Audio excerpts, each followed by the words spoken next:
발빠른 투자 정보, 손쉬운 주식 투자, 파이브스타 톡방은 오늘도 활짝 열려 있습니다. 참여를 원하시는 분들은 샵 3232로 문자 보내주세요. 한 주의 시작 월요일 8월 12일 증시 마감 상황부터 확인해 볼까요? 먼저 상승 출발한 코스피가 1940선에서 오름세를 지속하다 1942포인트로 마감했습니다. 오전장 혼조세를 보였던 코스닥은 상승 전환 590선에서 등락을 반복하다 594포인트로 마감했습니다. 계속해서 투자 주체별 매매 동향 살펴보겠습니다. 코스피 코스닥 양시장 모두 개인은 매수를, 외국인과 기관은 매도세를 나타냈습니다. 지금부터 시장의 약세 속에서 수익을 안겨줄 파이브스타의 요일별 맞춤 전략 전해드리겠습니다.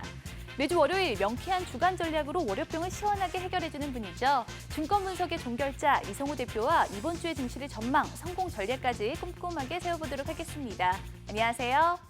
네, 안녕하세요. 이성우입니다. 네, 오늘 양시장 상승 마감했는데요. 파이브스타 톡방 분위기는 어땠나요? 오늘 코스피 거래 대금이 3조 8천억이 좀 넘었고요. 코스닥은 3조 4천억 가까이 됐습니다.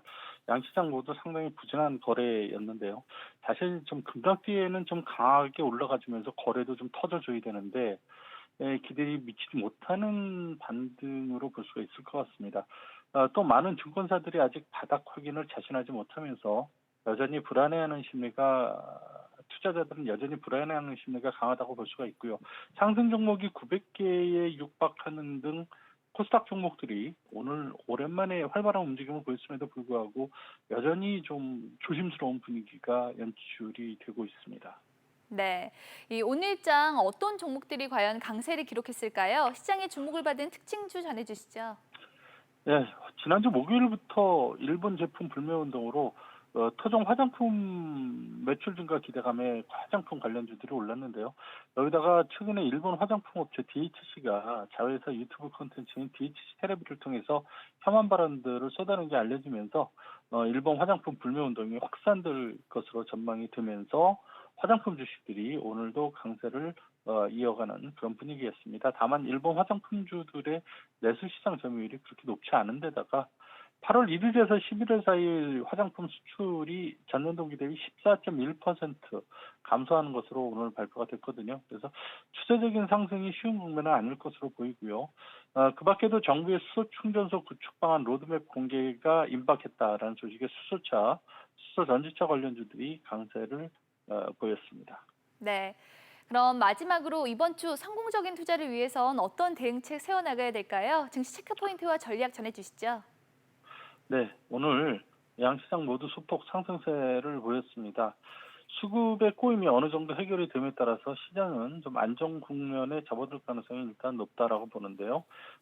그래도 미국과 중국 간의 무역 분쟁은 좀처럼 해결 기미를 보이지 않고 한일 갈등도 고성 문제가 해결되지 않는 이상 과거로의 회귀는 좀 어려울 것으로 보입니다. 말씀드렸습니다만 증시가 급락 이후에 단기 급등으로 연결이 되지 않고 있는 데다가 환율이 오늘 5.7원이 오른 1216.2원인데요.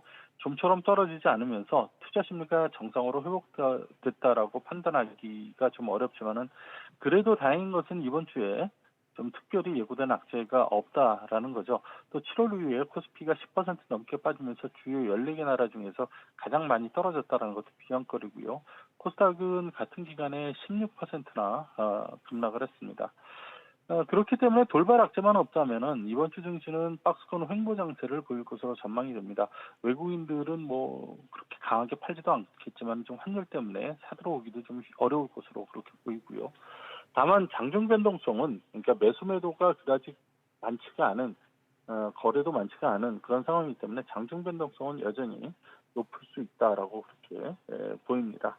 앞으로 증시는 한국과 일본의 관계가 어떻게 되느냐, 미국과 중국의 관계가 어떻게 되느냐에 따라서 좀 달라질 것으로 보이는데 한일 문제는 8월 14일 일본과의 지소미아 연장 여부, 그 미중 문제는 9월 1일 관세 부과 10% 부과 시행 요 날쯤이 어떤 그 고비가 될 것으로 전망이 됩니다. 네.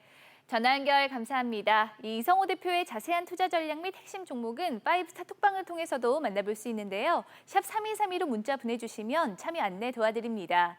그리고 유튜브 채널과 또 카카오톡 플러스 친구를 통해서도 파이브스타의 투자 전략 만나볼 수 있으니까요. SBS CNBC 파이브스타를 검색하시고 다양한 주식 정보 얻어가시길 바랍니다. 든든한 주식 파트너 파이브스타와 함께 언제나 성공 투자하세요.